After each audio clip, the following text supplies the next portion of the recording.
حضرت محترم قرآن اور عظمت حضرت فاطمہ زہرا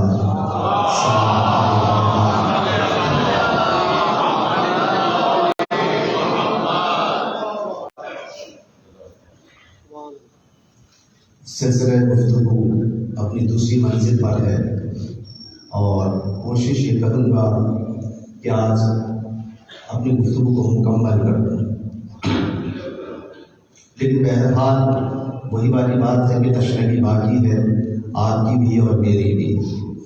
موضوع اتنا طویل ہے کہ اور ساری زندگی بھی اگر بیت جائے تو فضائل سیدہ بیان ہوتے رہے، سننے والے سنتے رہے، لیکن نہ قرآن کی فضیلتیں ختم ہونے والی ہیں اور نہ وارث قرآن کی فضیلتیں ختم ہونے والی ہیں۔ سیدہ مفسر قرآن بھی ہیں، محدثہ بھی ہیں،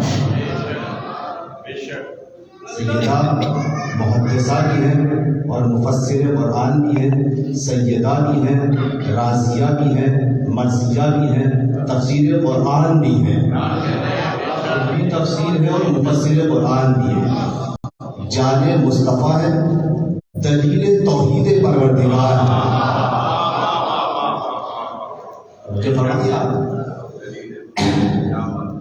اور یہ بات ذہن میں رہنی چاہیے کیونکہ کل میں وہ ساری آیات حکمت میں پیش کر چکا ہوں، اسی وجہ سے میں نے جملہ کہہ دیا کہ حقیقت یہ ہے کہ فاطمہ دلیل بصیرت ہے، سیدہ بصیرت بھی ہے، بصارت بھی ہے، سیدہ آگاہی بھی ہے اور شعور بھی ہے، سیدہ تمدن بھی ہے، تہذیب بھی ہے، سیدہ وارث بھی ہے، میراث بھی ہے، سیدہ کائنات بھی ہے، کائنات کا جوہر بھی ہے، خلقت بھی ہے اور ہدف خلقت بھی ہے، محبوب کبریا ہے تو محمد مصطفیٰ کی جان بھی ہے۔ یعنی جتنے فضائل میں جتنی لفاظی کرتا جاؤں در حقیقت یہ لفاظی نہیں ہے، یہ لفظوں کا توڑ موڑ ہے جس میں اپنے ٹوٹے پھوٹے لفظوں کا بیان کرنے کی کوشش کرتا ہوں، ورنہ حقیقت یہ ہے کہ کل یہ بات کہی جاتی ہے کہ حرف طاہر چاہیے شایان شان مصطفیٰ، تو آیات سے کم تو کوئی چیز ہو ہی نہیں سکتی، آیات ہوں تو فاطمہ کے فضائل بیان ہوں، اس سے کم تو بات ہو ہی نہیں سکتی۔ یا قرآن فضائل بیان کرے یا وہ بیان کرے گے جس پہ قرآن نازل ہوا، اور میری اور آپ کی کیا حقیقت ہے کہ ہم یہ وہی والی بات ہو جائے گی کہ چھوٹا منہ اور بڑی بات، ہم تو بس اپنی ڈیوٹی پوری کر رہے ہیں، ہم تو نقل شدہ الفاظ کو بیان کرنے والے ہیں، سوال بھیجنے محمد والے،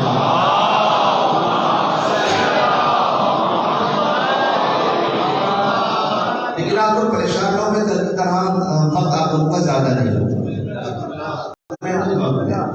تو آپ یہ دیکھیں کہ پروردگار عالم نے کائنات کو ڈیزائن کیا، ایسے بغیر ڈیزائن کے تو کائنات وجود بھی نہیں آئی۔ اچھا، جب سے انسان اس دنیا میں وجود میں آیا ہے چاہتا چلا جا رہا ہے، توجہ کیجیے گا جو میں آپ کی خدمت میں جملے پیش کرنا چاہتا ہوں، ہو سکتا ہے میں اپنی بات کو آپ تک پہنچا سکوں۔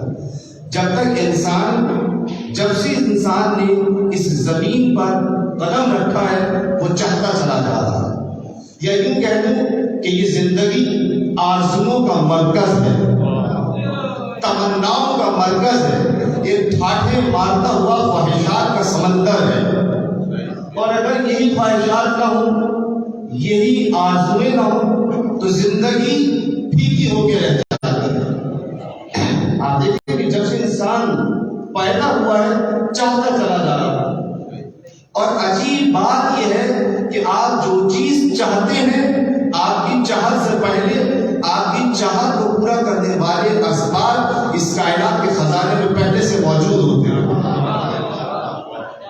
مثال دیں، آپ نے چاہا کہ آپ کو پیاس محسوس ہوئی، ہے نا، پیاس محسوس ہوئی آپ کی یہ پیاس کی چاہت بعد میں ہے، اور اس پیاس اور اس تشنگی کو بجھانے کے لیے چھلکتی ہوئی نہریں پہلے سے موجود ہیں. یعنی نہریں اس بات کا انتظار کر رہی ہیں کہ کب اس حضرت انسان کو پیاس لگے اور میں جام کوثر اس کی خدمت میں پیش کر دوں. انسان کو بھوک لگی، احساس بھوک وجود کے اندر پیدا ہوا. آپ کی بھوک بعد میں ہے، اور آپ کی بھوک کو مٹانے کے لیے طرح طرح کے پروردگار عالم نے دسترخوان نعمت چن دیے. یعنی کوئی آپ کی چاہت ایسی ہے ہی نہیں کہ آپ چاہیں اور آپ کی چاہت کی طرف سے پروردگار کی طرف سے یہ آواز آئے کہ سوری، آپ کی یہ چاہت، آپ کی یہ آرزو آؤٹ آف اسٹاک ہے. یعنی آپ چاہتے چلے جا رہے ہیں اور کائنات کے خزانے آپ کی چاہتوں کے سامنے بچھتے چلے جا رہے ہیں. میں نے چاہا کہ میری یہ تقریر لندن میں سنی جائے، میں نے یہ چاہا کہ میری یہ تقریر برطانیہ میں سنی جائے، آسٹریلیا میں سنی جائے. تو آج جیسے ہی میں نے یہ چاہا تو آج سے نہیں، ہزاروں سال پہلے سے، لاکھوں سال، کروڑوں سال پہلے ہوا کے دوش پر دوڑتی ہوئی یہ لہریں انتظار کر رہی تھی کہ کب انسان چاہے اور کب ہم اس کی آواز کو اپنے دوش پر اڑا کے برطانیہ تک لے جائیں.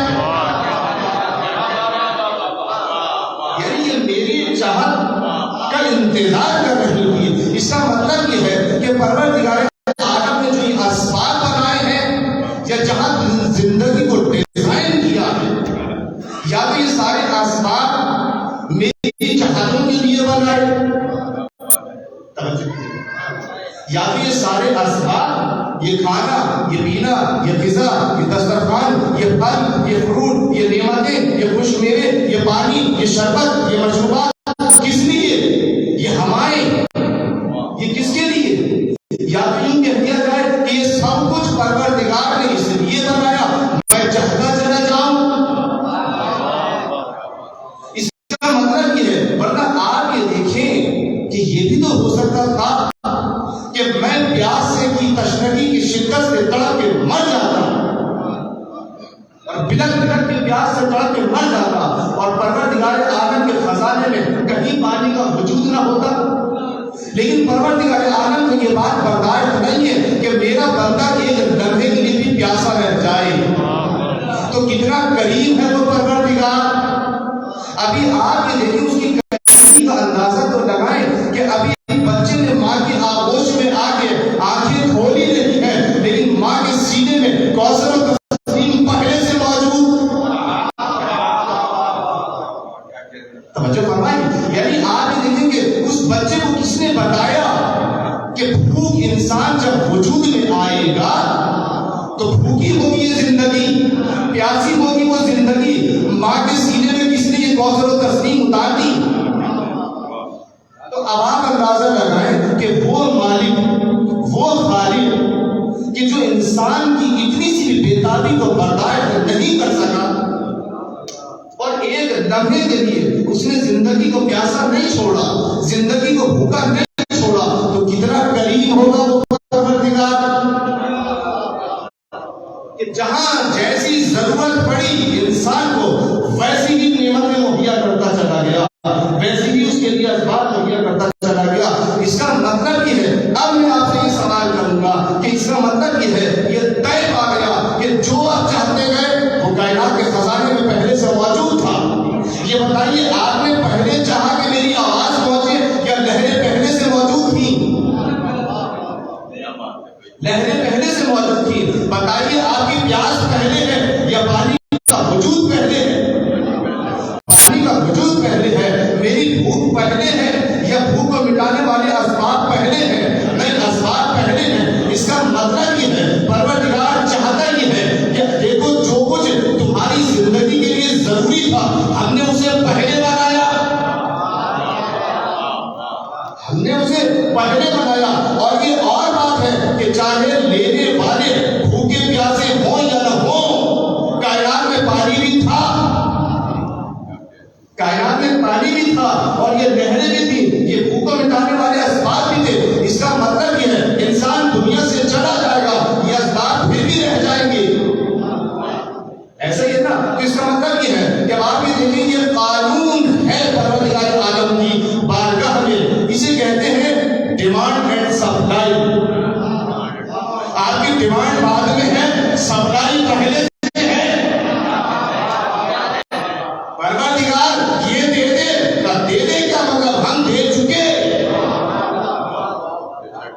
ایسا ہی ہے نا.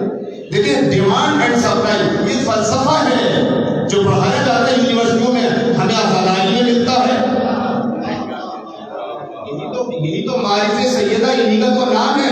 یہ صدقہ ہے سزاداری کا کہ یہاں بیٹھے بیٹھے ہمارے بچوں کو, نوجوانوں کو وہ فلسفے پڑھا دیے جاتے ہیں جہاں یونیورسٹیوں میں پروفیسر حضرات کی سمجھ میں نہیں آتے.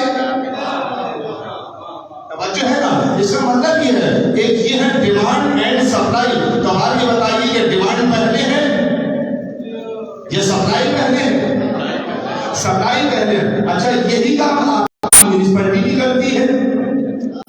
بھائی ہمارے شہر میں بھی تو یہ سسٹم ہے نا, ڈیمانڈ اینڈ سپلائی. آپ کی گلی کے اندر ٹیوب لائٹ ٹوٹ گئی تو بتائیے ڈیمانڈ پہلے ہوتی ہے یا سپلائی پہلے ہوتی ہے؟ نہیں, جب تک پہلے آپ درخواست لکھیں, کونسلر سگنیچر کریں, چیئرمین پاس کریں اور 2-4 آدمی انہیں جب تک اندھیرے میں ٹھوکر کھا کے گر نہ جائیں, کسی کا دانت نہ ٹوٹ جائے, تو اس وقت تک سپلائی آتی نہیں ہے. توجہ ہے نا. تو بات دیکھیں ڈیمانڈ اینڈ سپلائی. ڈیمانڈ آپ کے یہاں بھی تھی, سپلائی آپ کے یہاں بھی تھی, لیکن قدرت کے نظام میں اور آپ کے نظام میں فرق کیا ہے؟ قدرت کے نظام میں ڈیمانڈ بعد میں ہے, سپلائی پہلے ہے, اور آپ کے نظام میں ڈیمانڈ پہلے ہے, سپلائی بعد میں ہوگی. اچھا اگر یہ بات طے ہو گئی نا, یہ بات طے ہو گئی, اس کا مطلب یہ ہے کہ جو نظام پروردگار کی طرف سے آئے گا, گھبرا تو نہیں ہے, جو نظام پروردگار کی طرف سے آئے گا وہاں سپلائی پہلے ہوگی, ڈیمانڈ بعد میں ہوگی, ضرورت بعد میں ہوگی, ضرورت کو پورا کرنے والے اسباب پہلے ہوں گے. اب میں کہوں گا بتائیے کہ یہ گمراہی میں ہدایت کی ضرورت ہے یا نہیں؟ اگر انسان گمراہ ہوتا ہے اور اسے ہدایت کی ضرورت ہے تو بتائیے گمراہی کو پہلے ہونا چاہیے یا ہادی کو پہلے ہونا چاہیے؟ بس یاد رکھو, اگر اللہ سے ہادی لوگے تو سپلائی پہلے ہوگی, ڈیمانڈ بعد میں ہوگی. یہی تو وجہ ہے کہ جب پہلا آیا تو ہادی بن کر آیا تھا.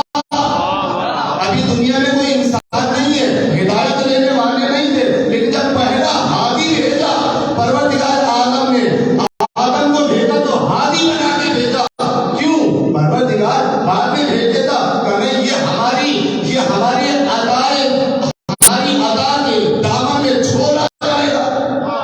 ورنہ لوگ یہ کہہ دیں گے پروردگار ہم تو سارے دن نماز میں کھڑے ہو کے کہتے تھے اہدنا الصراط المستقیم, اہدنا الصراط المستقیم, پروردگار ہمیں صراط المستقیم دکھا دے, ہم تو طالب ہدایت تھے, تیری طرف سے کوئی ہادی آیا ہی نہیں. پروردگار کا خبردار, اگر دنیا والوں سے ہادی مانگو گے تو 2 ٹھوکروں کے بعد ملے گا, مجھ سے ہادی لوگے تو تمہارا وجود بعد میں آئے گا, ہادی پہلے بھیجوں گا. اسی لیے نبی کہتے ہوئے نظر آئے اول ما خلق اللہ نوری, سب سے پہلے اللہ نے میرے وجود کو نور عطا. بات واضح ہو گئی نا کہ اگر نظام قدرت, نظام پروردگار سے اگر لوگے تو ہادی پہلے ملے گا, اور اگر دنیا والوں سے لوگے تو کہیں بند کمرے میں بیٹھ کے موقع مل گیا تو بنے گا بھی تو اپنے جیسا. جو ہے نا, جہاں ٹھوکرے لگنے کے بعد پھر حق پر آتا ہے انسان. اچھا تو آپ بھی دیکھیں پوری تاریخ بشریت میں نگاہ ڈالیں, دوبارہ توجہ کیجیے گا, پوری تاریخ بشریت میں نگاہ ڈالیے. اس کا مطلب یہ ہے کہ پروردگار عالم نے کوئی دور, کوئی سرزمین ایسی نہیں چھوڑی کہ جہاں اپنے ہادی کو نہ بھیجا ہو. ایسا ہی ہے. اس لیے تو اس نے خود قرآن کریم میں کہتے ہیں سورہ لیل کے اندر, دیکھیں میری عادت ہے کہ میں آیت کے بغیر آگے نہیں بڑھتا, اور آپ کی عادت ہے کہ سلوات کے بغیر آپ نہیں سنتے.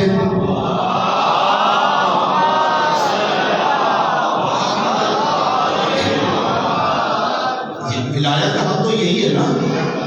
اچھا تو بات دیکھیں کیا بات ہوئی کہ پروردگار عالم نے قرآن کریم میں سورہ لیل, قرآن مجید کا 92 نمبر سورہ اور اس کی 12 نمبر آیت میں آواز دی, للہدا وَإِنَّا لَنَا لَلْآخِرَةَ وَالْأُولَىٰ. دیکھو ہدایت کی ذمہ داری ہمارے اوپر ہے. کس کے اوپر ہے؟ ہدایت کی ذمہ داری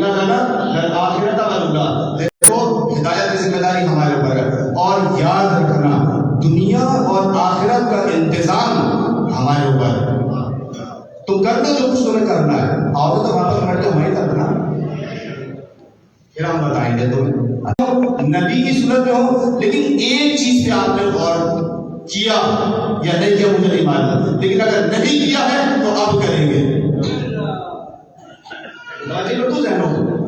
1,24,000 انبیاء میں سے پروردگار عالم نے جتنے نبی بھیجے، خود قرآن کریم نے واضح طور پہ کہہ دیا کہ ہم نے جتنے بھی نبی بھیجے ہر ایک کو مرد کو بھیجا.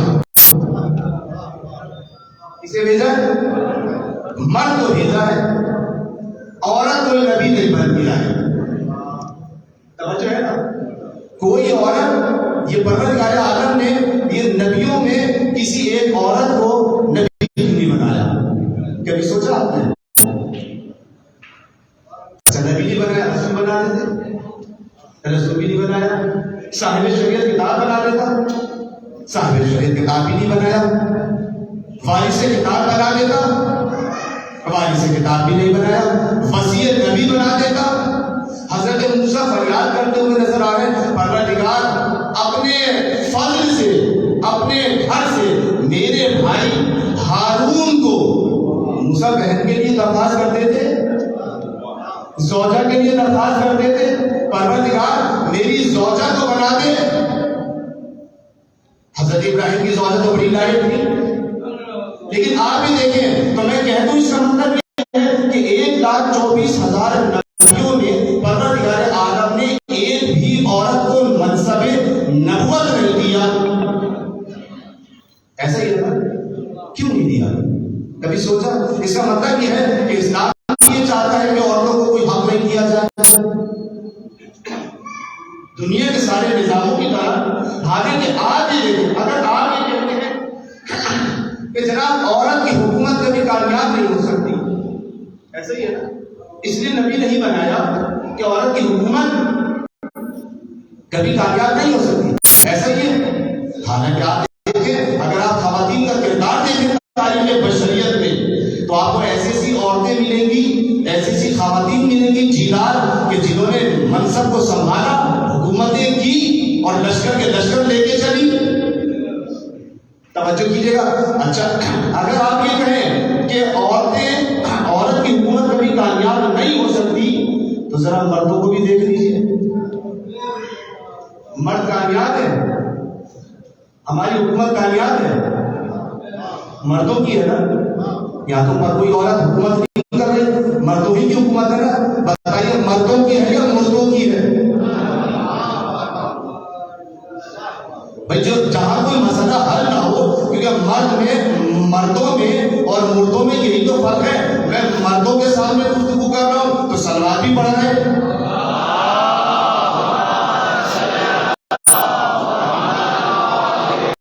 لیکن مردوں کے سامنے گفتگو ہوتی ہے تو جواب بھی آتا ہے. مردوں کے سامنے آپ کتنی بھی درخواستیں لکھتے رہے، نہ ٹیوب لائٹ لگے گی نہ سڑک بنے گی.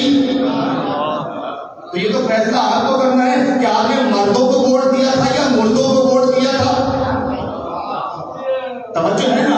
اچھا لیکن آپ یہ دیکھیں، انسان کا نبی کے بیٹے کا پہلا قاتل مرد تھا یا عورت تھی؟ اچھا دیکھیں مردوں کے دامن کتنے داغدار ہیں تاریخ بشریت میں. حضرت موسیٰ علیہ السلام کو للکارنے والا مرد تھا یا عورت تھی؟ مرد تھا نا. اچھا اور خدائی کا دعویٰ کرنے والا حضرت ابراہیم کے مقابلے پر عورت تھی؟ مرد تھا نا. نمرود حضرت ابراہیم علیہ السلام کو بھڑکتے ہوئے شعلوں میں پھینک دینے والا عورت تھی؟ مرد تھا نا. تو آپ تو کہہ رہے ہیں کہ جناب عورت کی حکومت کامیاب نہیں ہو سکتی. مردوں نے کون سے اچھے کام کیے ہیں؟ مردوں نے. اور اگر عورت ہی کے اچھے کام کروانا شروع کر دوں تو حضرت موسیٰ کو اپنی آغوش میں پناہ دینے والی کوئی مرد نہیں تھا. جناب آسیہ خاتون تھی. حضرت عیسیٰ کو شر یہود سے بچانے والا کوئی مرد نہیں تھا. جناب مریم خاتون تھی. ایسا ہی ہے نا. اچھا اور حضرت ابراہیم علیہ السلام کو سہارا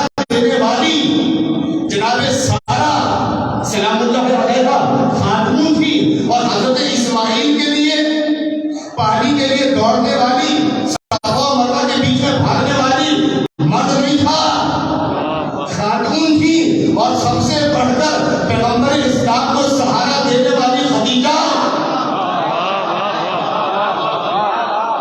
خاتون تھی۔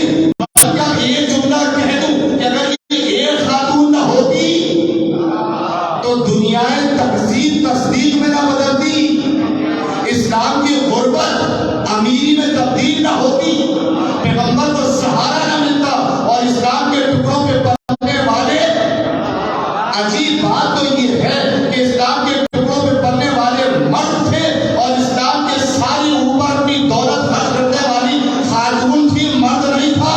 مرد تو لے لے کر مالدار بننے والے تھے۔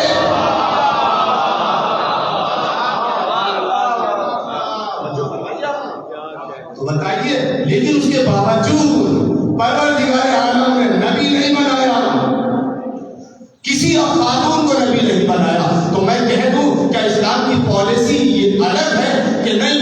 یہ حقوق الگ ہے۔ حالانکہ آپ دیکھیں اسلام نے خواتین کو کتنے حقوق دیے ہیں، جتنے حقوق اسلام نے دیے ہیں اس نے کسی مذہب میں نہیں ہے۔ آپ دیکھیں عورت کے شانہ بشانہ رکھا، ماں بنا کے اطاعت کو واجب کر دیا، ایسے ہی ہے نا، ماں بنا کر اطاعت کو واجب کر دیا، بہن بنا کے دائرہ احترام بنا دیا، اور شوہر کے لیے زوجہ بنا کر ہمسر اور شریک بنا دیا، قابل اعتماد بنا دیا۔ یعنی آپ دیکھیں نکاح کا حق دے دیا، کاروبار کی اجازت دے دی، یعنی سارے حقوق دیے۔ لیکن پھر کوئی سوال آ جاتا ہے کہ سب کچھ کیا لیکن نہیں بنایا، تو نبی نہیں بنایا۔ پروردگار کیا تیرے یہاں بھی کوئی تفریق ہے کہ حقوق دے دیں گے لیکن نبی منصب نہیں دیں گے؟ اس کا مطلب یہ ہے کہ یہ بات مان لیجئے کہ حقوق دینا اور ہے، منصب دینا اور ہے۔ منصب کا تعلق مشیت پروردگار سے ہے، انسان کی صلاحیت سے نہیں ہے۔ مشیت پروردگار وابستہ ہے، مرضی معقول پروردگار ہے، مصلحت پروردگار ہے کہ کہاں عورت کو دیا جائے گا۔ یعنی اس کا مطلب یہ ہے، یہاں آنے سب کی سمجھ میں بات آ گئی کہ ہاں منصب عورت کو اس لیے نہیں دیا کہ یہ اختیار اللہ کا ہے۔ میں نے کہا تو نبی کے بعد بھی تو اختیار اللہ ہی کا تھا۔ یہ نبی کے بعد آپ کو اختیار سمجھ میں نہیں آیا؟ یعنی نبی کی زندگی میں اختیار اللہ کے پاس تھا، نبی کے چلے جانے کے بعد یہ امت کے پاس اختیار بنانے کا کیسے آ گیا؟ توجہ فرمائی آپ نے کہا اس کا مطلب یہ کہ ابھی جناب یہ آپ نے کیا کہہ دیا، نبوت کا مسئلہ الگ ہے، خلافت کا مسئلہ الگ ہے، امامت کا مسئلہ الگ ہے۔ میں نے کہا اچھا، اس کا مطلب یہ ہے کہ نبی کے اندر کوئی خصوصیت ہوگی جو امامت میں نہیں ہو سکتی، تو امامت بن جانا چاہیے تھا۔ کہاں امامت؟ میں نے کہا لیکن امامت تو امت نے بھی امام نہ بنایا، حالانکہ اسلام میں ایسی خاتون موجود تھی۔ کہ آپ یہ دیکھیں اسلام میں ایسی ایسی خواتین موجود تھی، لیکن جب امت نے بنانا شروع کیا تو سب کچھ بنایا۔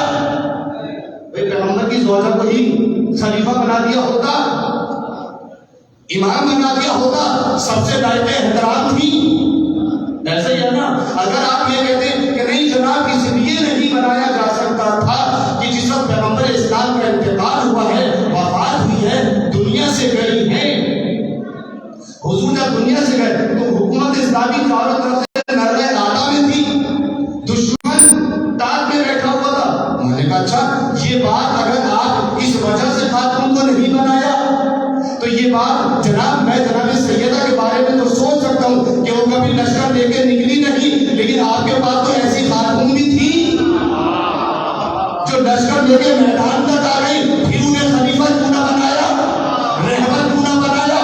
اس کا مطلب یہ ہے کہ خاتون کو نہ اسلام نے نبی بنایا نہ امت نے خلیفہ بنایا، جو ہے نا۔ اس کا مطلب یہ ہے کہ جو امت کا اجماع ہے وہی اسلام کا نظریہ ہے کہ نہ نبوت ملے گی نہ خلافت ملے گی، تو لیکن پروردگار تو ہی بنا دیتا۔ اصلاح دیتے محمد و آل محمد۔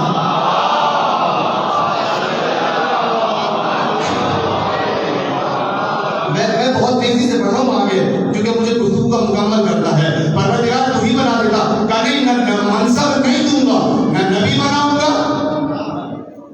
نبی بناؤں گا، نہ رسول بناؤں گا، نہ امام بناؤں گا، لیکن ایسی صاحب کردار خاتون بناؤں گا، ایسی صاحب طہارت بناؤں گا، ایسی صاحب عصمت بناؤں گا۔ پروردگار پھر اس معاشرے کا کیا بنے گا؟ خواتین کس کی ہدایت پر عمل کریں گی؟ میں ایسی بناؤں گا کہ جس کی شان میں آیت تطہیر نازل کروں گا، کہ جس کی طہارت کو دیکھ کر، جس کی سیرت کو دیکھ کر، جس کا نمونہ حیات صرف عورتوں کے لیے نمونہ حیات نہ ہوگا بلکہ وہ تمام عالمین کے لیے نمونہ حیات قرار پائے گی۔ اس لیے ایسی کو بناؤں گا۔ اگر منصب کی بات ہوگی، توجہ کیجیے گا، اس لیے منصب نہیں دیا کہ کبھی منصب میں جھگڑے ہونے لگے، توجہ کیجیے گا، کبھی منصب میں جھگڑے ہونے لگے تو یہ خاتون منصب میں نہ الجھے، بلکہ ایک ایسا معصوم کردار لے کر آگے بڑھے کہ اگر نبوت کو ضرورت پڑے، باپ کو نبی بنایا، شوہر کو امام بنا دیا، منصب کوئی نہیں دیا، لیکن ہر صاحب منصب سیدہ کے ساتھ ساتھ ہے، باپ نبی ہے، شوہر امام ہے۔ اب نبوت کو ضرورت پڑے گی معصوم کردار کی گواہی کی تو مباہلہ میں سیدہ ہی جائیں گی، اور اگر امامت کے مرحلے میں علی کو معصوم گواہ کی ضرورت پڑے گی تب بھی سیدہ طاہرہ فلک کے لیے آگے بڑھے گی کہ دیکھو میرا کردار دیکھو، قرآن دیکھو، جیسی میں طاہرہ، قرآن نے میری طہارت کی گواہی دی ہے، قرآن نے میری عصمت کی گواہی دی ہے، نبی کو ضرورت پڑی تب بھی میں کام آئی ہے، علی کو ضرورت پڑے گی تب بھی میں کام آؤں گی۔ اس بات بھیجے محمد والے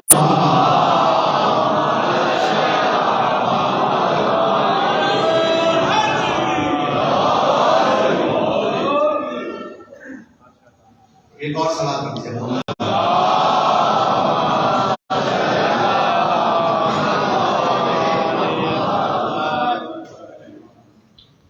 پڑھوں آگے دو چار منٹ اور پڑھنا ہے۔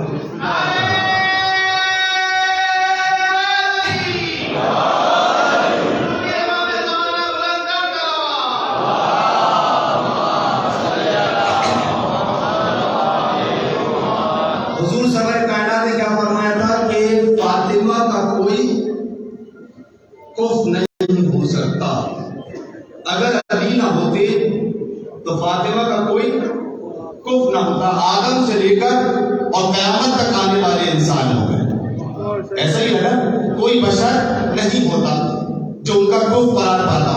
پروردگار علی نہ ہوتے تو فاطمہ کا کوئی کفر نہ ہوتا۔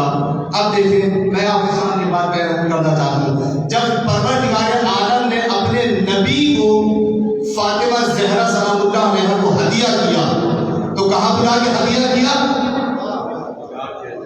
عرش پہ بلایا، کہاں؟ نبی یا نبی اللہ یہاں آئیے، ہمارے گھر عرش پر آئیے۔ پروردگار عرش الہی ہے نا، عرش الہی کس کا مسکن ہے؟ لیکن کیا اللہ وہاں رہتا ہے؟ نہیں رہتا نا، لیکن بلایا عرش پہ، کیوں؟ عرش کو مجھ سے نسبت ہے اور دینا مجھے اپنے نبی کو ہے۔ توجہ کیجیے گا، پروردگار عالم نے یہ کہہ دیا تھا وَلَا سَوْفَ يُعْطِيكَ رَبُّكَ فَتَرْضَىٰ، اے میرے حبیب ہم آپ کو اتنا عنایت کریں گے کہ آپ راضی ہو جائیں گے۔ اچھا، اب مفسرین نے لکھا سورہ کوثر کی تفسیر میں، دامن میں گنجائش نہیں ہے ورنہ خدا کی قسم سورہ کوثر کی تفسیر آپ کے سامنے پڑھتا، لیکن بس ایک جملہ کہہ کر مفسرین نے 26 الفاظ لکھے۔ کوثر سے مراد نہر کوثر ہے۔ اچھا، نہر کوثر ہے، یہ بتائیے کہ نہر کوثر اگر نبی کو ہدیہ جائے تو نبی کے شایان شان ہے؟ نہر کوثر تو وارث کوثر کون ہے؟ کس کے ہاتھوں سے جان پیے گے؟ وہ تو پہلے ان کے گھر میں ہے، بس دی ہوئی چیز کو دوبارہ ہدیہ کیا جاتا ہے کہ نہیں؟ اچھا ہے، ہم آپ کو کوثر دیتے ہیں، قرآن دیتے ہیں، قرآن کی آیات تو روزانہ آتی ہیں، قرآن کی آیات تو روزانہ آتی ہیں، اے میرے حبیب ہم آپ کو اتنا عطا کریں گے کہ آپ راضی ہو جائیں، تو اب دینے والا کون ہے؟ پہلے یہ دے دو، ہے نا ایسا؟ اچھا دیکھیں، اگر میں آپ کو اپنی جیب سے نکال کر ایک ہدیہ دے دوں تو میں اپنی شاعر شانی تو دوں گا نا، لیکن اگر رہبر معظم آ جائے تو اپنی شاعر شان دیں گے، اور اگر مولا کائنات اس منبر پہ آ جائے تو وہ تو یہی کہتے ہوئے نظر آئے نا، سلونی سلونی، ہم سے سوال کرو جو مانگو گے دیں گے۔ تو علی تو یہ کہتے ہوئے نظر آئے جو مانگو گے دیں گے، پروردگار کوثر دے دے۔ علی اپنی بھی ساتھ کے مطابق دیں گے، اور جو علی الاعلیٰ ہے وہ اپنی بھی ساتھ کے مطابق دے گا۔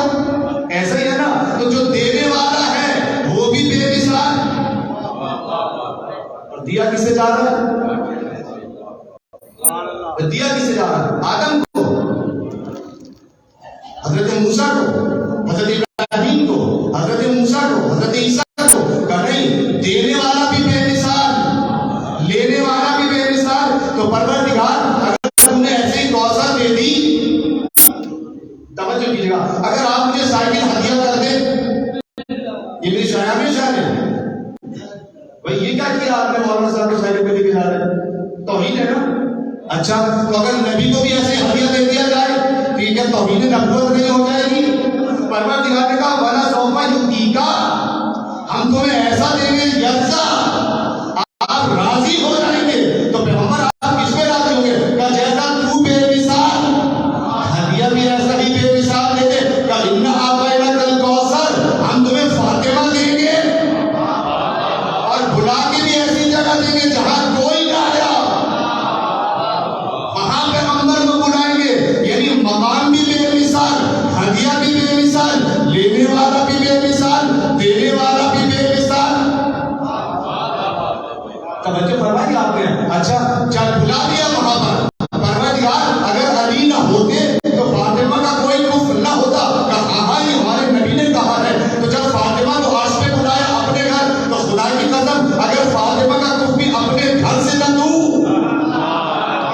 سمجھ میں آیا کہ علی خانہ کعبہ میں پیدا کیوں ہوئے؟ ایک کو دیا تو معراج پہ بلایا، دوسرا دیا تو خانہ کعبہ بلایا۔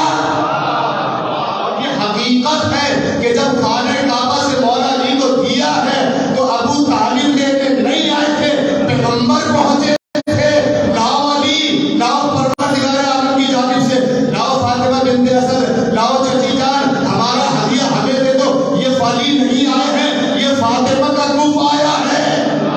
اے سلام بھیجے محمد و آل محمد۔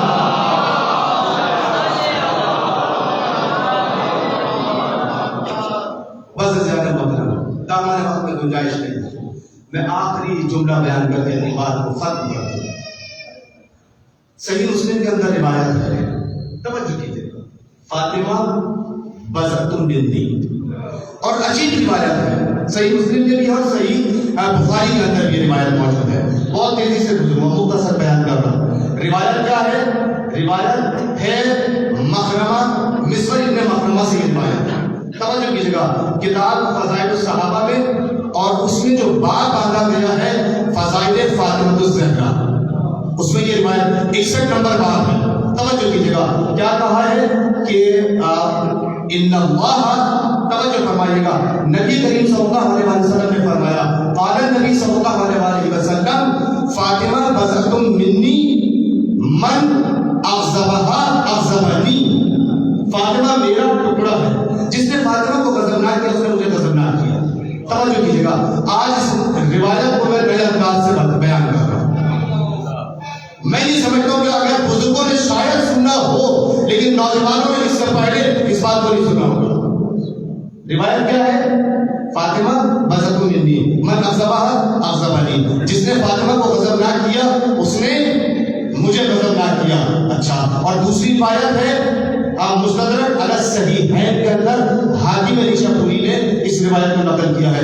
کیا کہا ہے کہ نبی کریم صلی اللہ علیہ وسلم نے فاطمہ زہرا سلام اللہ علیہا سے مخاطب ہو کر فرمایا، کیا فرمایا؟ ان اللہ یغضب لغضبک ویرضی لرضا کی، اے فاطمہ اللہ تمہارے غضبناک ہونے سے غضبناک ہوتا ہے، اور تمہارے راضی ہونے سے اللہ بھی راضی ہو جاتا ہے۔ کس کی روایت ہے؟ صحیح مسلم،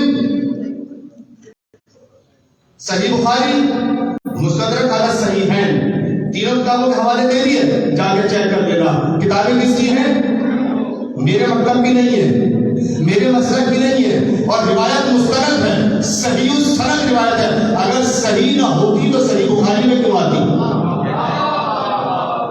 اگر صحیح نہ ہوتی تو صحیح مسلم میں کیوں آتی؟ اب یہ بات طے ہو گئی کہ فاطمہ کے غضبناک ہونے سے اللہ بھی غضبناک ہوتا ہے، رسول بھی غضبناک ہوتا ہے. اب سارا دن آپ نماز پڑھتے ہیں نا، نماز میں کیا پڑھتے ہیں؟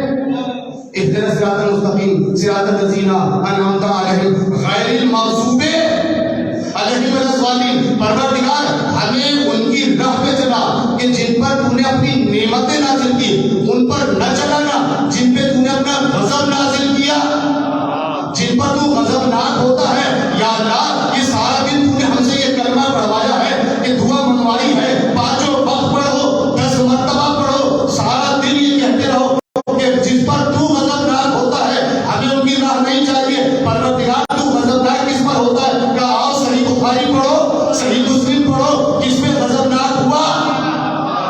فاطمہ جس میں غضبناک ہے، اللہ بھی اس میں غضبناک ہے، اللہ کا رسول بھی غضبناک. دل چاہتا تھا کہ چند روایت اور پیش کر دوں، اور جلال الدین سیوطی بڑے مفسر ہیں، مفسر قرآن بھی ہیں، محدث بھی ہیں، رجالی بھی ہیں، انہوں نے بھی روایات کو نقل کیا اور قرآن کی آیات کچھ رہ گئی. پھر کبھی موقع ملا، زندگی نے موقع دیا، وفا کی، اور آپ لوگوں کی محبتوں نے ساتھ دیا، تو پھر کبھی انشاءاللہ. اچھا، حضرت فاطمہ زہرا سلام اللہ علیہا کے گھر کی منزلت، توجہ کیجیے گا. جلال الدین سیوطی نے اس روایت کو نقل کیا اور یہیں سے میں مسائل شروع کر دوں گا. کہا کہ جب یہ آیت نازل ہوئی، سورہ نور کی آیت نمبر 36، فی بیوت اذن اللہ ان ترفع، یہ آیت نازل ہوئی. جلال الدین سیوطی نے سے نقل کیا اسی روایت کے، اسی آیت کے ذیل میں روایت کو نقل کیا، اور روایت کس سے؟ ابن مردویہ سے. ابن مردویہ سے روایت نقل کی ہے اور کہا ہے کہ جب یہ آیت نازل ہوئی نا اور حضور نے لوگوں کے سامنے بیان کیا تو ایک شخص بیچ میں کھڑا ہو گیا، پروردگار یا نبی اللہ. آیت کا مطلب پہلے سن لیں. آیت کا مطلب یہ ہے کہ اس گھر کی تعظیم تم پر واجب ہے، ان گھروں کی تعظیم تم پر واجب ہے جس میں نور الہی ہے. توجہ کیجیے گا. تو جلال الدین سیوطی نے اس روایت، اس آیت کے ذیل میں اس روایت کو نقل کیا اور کہا کہ جب حضور نے اس آیت کو بیان کیا تو ایک شخص نے بیچ میں کھڑے ہو کر بیان کیا کہ سوال کر دیا، یا نبی اللہ یہ گھر کون سے ہیں؟ یہ گھر کون سے ہیں؟ حضور نے فرمایا کہ یہ گھر انبیاء کے گھر. روایت کس نے نقل کی ہے؟ جلال الدین سیوطی. میرے مطلب کہ علی ندیم نہیں ہے. اب تو جملہ بیان کرنے جا رہا ہوں نا، اسے سنیں غور سے. وہ جملہ کیا ہے؟ جیسے ہی نبی کریم نے یہ جملہ کہا نا کہ یہ انبیاء کے گھر ہے تو حضرت ابوبکر صدیق کھڑے ہو گئے. اب دیکھیے کتنی سچی روایت آپ کے سامنے بیان کر رہا ہے نا.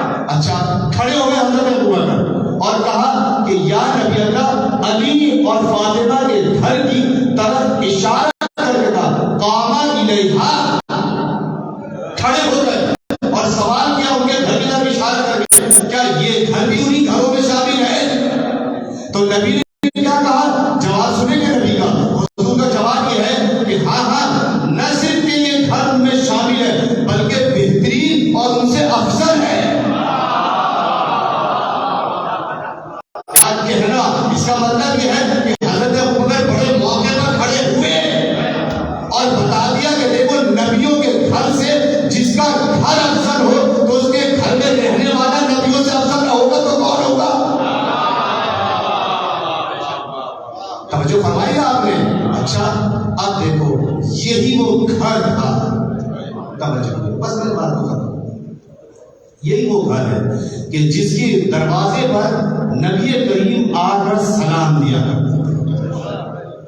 آپ نے سن لیا نا اتنی آسانی سے جملہ بیان کرتے تھے جناب سیدہ طاہرہ سلام اللہ علیہا کہ آنکھوں میں آنسو بھرے ہوئے ہیں. اور روایت یہاں سے میں بیان کر رہا ہوں کہ پیغمبر اسلام کا بزم سجا ہوا ہے، وقت آخر ہے، اور حضور نے کہا کہ بھئی اگر کسی کا مجھ پہ کوئی حق رہ گیا ہو نا تو وہ مجھے بتا دے۔ ایک شخص کھڑا ہو گیا پیچھے، توجہ سنیے گا، میں بھی بہت آرام سے پڑھوں گا، میں چاہتا ہوں کہ آج 2-4 مسائل کے جملے ذرا زیادہ پڑھ دوں۔ اچھا، وہ آ کر کھڑا ہو گیا، کہنے لگا حضور میرا ایک حق آپ کے اوپر ہے۔ توجہ دیجیے گا، حضور کے اوپر کسی کا حق رہ سکتا ہے؟ نہیں رہ سکتا نا۔ حضور نے کہا کہ بیان کر کیا حق ہے؟ کہا حضور آپ ایک جگہ سے گزر رہے تھے ایک قافلے کے ساتھ، اور آپ نے اپنا تازیانہ اپنی سواری کو مارا تھا، اور وہ تازیانہ اسے لگنے کے بجائے میری پشت پہ لگ گیا، میں اس کا قصاص چاہتا ہوں۔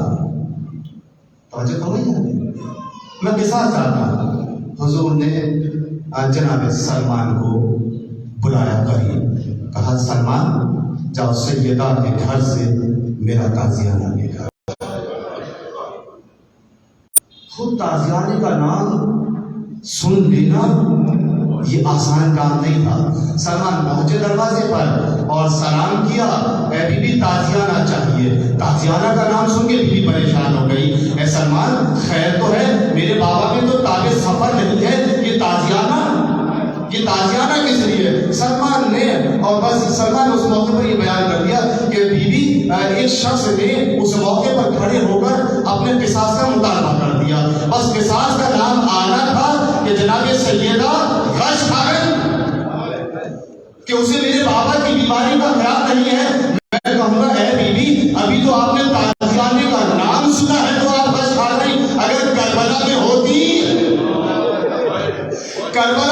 ہی تو کبھی زینب تازیانے کھا رہی تھی اور کبھی سید سجاد۔ ہاں حفیظ ہو، بس میں ایک روایت آپ کے سامنے پیش کرنا چاہتا ہوں جس سے علامہ طارق جوہری صاحب نے بھی اس روایت کو بیان کیا، اور کتاب ہے چونکہ فارسی میں جذب القلوب، اس کے اندر بھی روایت موجود ہے۔ توجہ کیجیے گا، عجیب جملے بیان کیے ہیں، روایت بھی میرے مسلک کی نہیں ہے، کتاب بھی میرے مسلک کی نہیں ہے، عالم میرے مسلک کی نہیں ہے، لیکن روایت سننے کے قابل ہے، خدا کی قسم سننے کے قابل ہے۔ اگر دلوں میں جان ہے نا، طاقت ہے، تو آپ دلوں کو سنبھال کے سنیں گے۔ روایت یہ لکھی کہ جناب سیدہ سلام اللہ علیہ کی چادر بازار میں کئی مرتبہ بکنے کے لیے آئی۔ آپ نے اتنی آسانی سے سن لیا نا، اتنی آسانی سے سن لیا، لکھا ہوا یہی ہے کہ وہ بیوی کی چادر کئی مرتبہ بازار میں آئی۔ اچھا جب آئی ہے نا تو جناب سلمان کو یہ چادر دے کر بھیج دیا اور کہا کہ سلمان جاؤ، کیونکہ دروازے پر کچھ مانگنے والا آیا اور دینے کے لیے کچھ تھا نہیں، تو اب بیوی کرے تو کیا کرے؟ سائل کو تو خالی ہاتھ نہیں لوٹا سکتی نا، کرے تو کیا کرے؟ اپنی چادر سلمان کو دی اور کہا کہ اے سلمان اسے لے جا کر بیچ دو اور جتنے پیسے ملے اس کی حاجت کو پورا کر دو۔ اب حضرت سلمان جو ہے نا چادر ڈال کر اپنے کاندھے پر چلے، کہتے کسی سے کچھ نہیں تھے، بس گریا کرتے جاتے تھے، ارے کسی سے کیا کہے کہ فاطمہ کی چادر، بس چادر دکھاتے تھے۔ عزیزوں ایک مرتبہ کیا دیکھا، ابھی سلمان پڑھ ہی رہے تھے کہ سامنے سے ایک دروازہ کھولا، ایک دروازہ کھولا، معلوم نہیں کہ دروازہ کس کے گھر کا دروازہ ہے، یہ دروازہ کس کے گھر کا ہے؟ ایک یہودی کے گھر کا دروازہ کھولا، ایک بوڑھا یہودی گھر سے باہر نکلا، اس کی نگاہ جو ہو چادر کے اوپر پڑی تو دیکھتا رہ گیا، سلمان کو قریب بلایا، اے سلمان ذرا قریب آنا، اگر سلمان تھوڑی دیر کے لیے کیا یہ چادر مجھے دے سکتے ہو؟ اے سلمان کیا تھوڑی دیر کے لیے چادر کو مجھے دے سکتے ہو؟ بس چادر کو دیکھا، کہا کہ اچھا بس اتنا مجھے بتا دو کہ میرے پاس کچھ صحیفے ہیں، میں چاہتا ہوں کہ ان صحیفوں کے اندر جو توریت میں لکھی ہیں ان کی صفات، میں ان کی صفات سے اس چادر کو ٹیلی کرنا چاہتا ہوں، میں دیکھنا چاہتا ہوں۔ سلمان چادر لیے کھڑے ہیں، یہودی نے چادر کو ہاتھ نہیں لگایا، یہودی نے چادر کو ہاتھ نہیں لگایا، صحیفے لے کر آیا، نکال کے لایا۔ اب صحیفوں کو دیکھتا جاتا تھا، کبھی چادر کو دیکھتا تھا، کبھی صحیفہ دیکھتا تھا، آنسو بہنا شروع ہو گئے۔ کہنے لگا سلمان کتنے کی بیچو گے؟ مجھے قبول ہے، میں یہ چادر لینے کے لیے تیار ہوں، لیکن یہ چادر میں یہاں نہیں لوں گا، ذرا اپنے نبی کی مسجد میں چلو، اپنے نبی کی مسجد میں چلو۔ عزیزو یہودی، وہ بوڑھا یہودی مسجد میں لے کر پہنچا، اور مسجد میں پہنچنے کے بعد پیغمبر اسلام کے سامنے کھڑا ہو گیا، کہنے لگا یا نبی اللہ، میں نے صحیفوں کے اندر اپنی اس کی خصوصیات پڑھی ہیں، اور ان میں لکھا یہ تھا کہ آخری زمانے کا جو نبی ہوگا نا، اس کی بیٹی کی چادر بازار میں بکنے کے لیے آئے گی۔ عزیزو میں، اور اس میں یہ لکھا تھا کہ جو بھی اس کا خرید لے، جو اس سے خرید لے گا، وہ دنیا اور آخرت کا بادشاہ ہوگا۔ عزیزو کہنے لگا میں کلمہ پڑھتا ہوں، میں گواہی دیتا ہوں کہ ہاں محمد مصطفیٰ اللہ کے نبی ہیں، اللہ وحدہ لا شریک ہے، محمد مصطفیٰ اس کے برحق نبی ہے۔ میں کہوں گا اے فاطمہ زہرا، آپ کی چادر کتنی بابرکت ہے، ایک یہودی کو مسجد میں کلمہ پڑھوا دیا۔ عزیزوں بس یہ سننا تھا۔ سلمان نے کہا کہ بھائی چادر تو کیسے لے لوں؟ ارے جب یہودی تھا تب ہاتھ نہ لگایا، اب فاطمہ زہرا کی چادر کو کیسے ہاتھ لگا لوں؟ میں کہوں گا ہاں یہ یہودی تھا، چادر ہاتھ نہ لگایا، کیوں؟ اس لیے کہ نبی کی بیٹی کی چادر ہے۔ اپنی وصیت کی ہے، میں جملے مختصر کر رہا ہوں، وصیت مختصر کی، مختصر طور پر وصیت کی، علی کو اپنے پاس بٹھایا، یا علی یہاں بیٹھ جائیے، مجھے آپ سے وصیتیں کرنی ہیں۔ کہا کہ ہاں کرو۔ تاریخ یہ لکھتی ہے کہ مولا کائنات کے آنسو گرتے جاتے تھے، آپ بھی بیان ہو اپنی وصیتیں۔ کہا دیکھو اے علی، میری پہلی وصیت یہ ہے کہ میرے چلے جانے کے بعد میرے بچوں سے نرمی سے بات کرنا، اس لیے کہ میرے حسن حسین زینب کلثوم یتیم ہو جائیں گے۔ عزیزو دوسری وصیت کہی کہ اے علی، مجھے رات کی تاریکی میں تدفین کرنا، غسل و کفن دینا، آپ ہی مجھے غسل و کفن دینا۔